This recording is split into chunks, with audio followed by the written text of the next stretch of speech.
Day 2 would take us to the southeast side of the island, to the Rock Harbor Lighthouse and its fisheries, with a couple of stops in between. Our first lighthouse, though, was Rock of Ages, which was visible the day before during the trip over. During our tour, we saw many private residences on the island. The story is that when the park formed in the 40s, all the residents and businesses lost ownership or use of the lands they were on, but a deal was reached that the families and their descendants could keep using the cabins provided they kept them maintained and offered tours to the public. The story also has it that one such resident was not happy with the deal and ran his boats aground before vacating just to leave a mess for the government. But who knows? This particular camp, though, had keep-off signs all over it, and there was no one to be seen to show us around.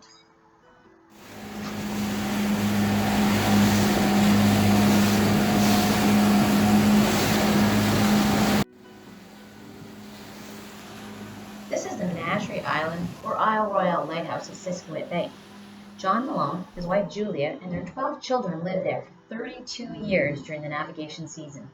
Logbook says that the family collected seagull eggs to supplement their diet. This lighthouse was operated from 1875 to 1913 when the government automated it. Just past the lighthouse, we stopped at Chippewa Harbor Camp. The entrance into the bay is clearly marked, and there is a large dock for boats to hook up to. There's also a lovely campground on the side of the hill with a handful of cabins that you can stay at on a first-come, first-served basis. Just keep in mind, if you have a larger size group, though, you will have to reserve ahead of arrival with a fee. Check out the link below to find out the fees. There are fabulous views from the campground, but the harbor is a little bit tricky to maneuver with a medium-sized boat, especially if the waters are rough. We took this time to use a sat phone and give the family a quick call to let them know that all was going well. Our next stop took us to Edison Fisheries. We docked at the old fishing dock. A group of about 7 buildings that are still maintained by a lovely couple that live there all season, and they show you around the place.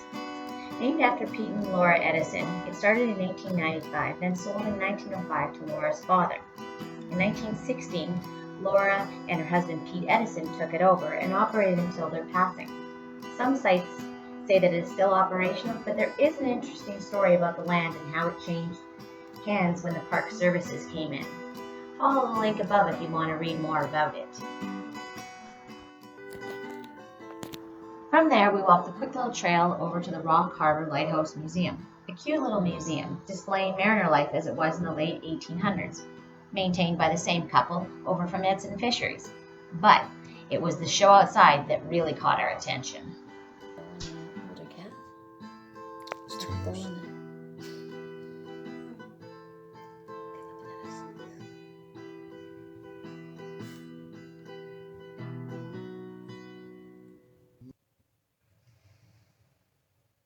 That's a bull, right? No. No? Her front looks like a bull, but Yeah, it doesn't. he's got Has he got anything hanging? I can't see nothing. He's got a bigger hump like that and stuff. It's usually A bull. the Yeah. back one is a cow. Yeah. Pretty. Eh?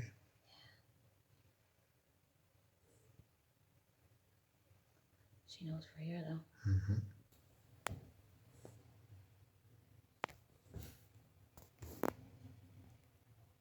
Wicked.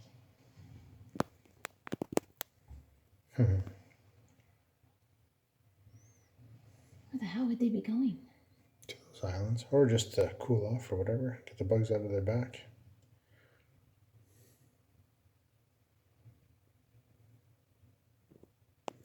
There's the bull. He's right back in there. Oh yeah.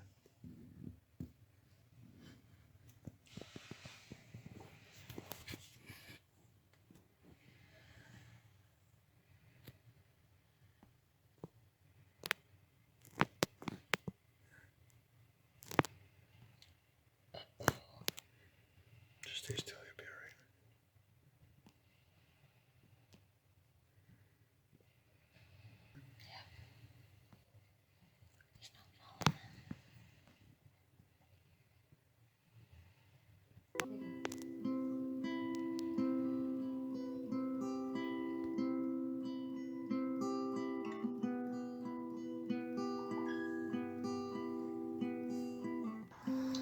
We continued to follow the trail back to the Edison Fishery dock. to our boat. That time we decided to call it a day and look for shelter, where we ended up tucked away in a nice little bay called Dollar Bay, where we docked up to the dock for the night.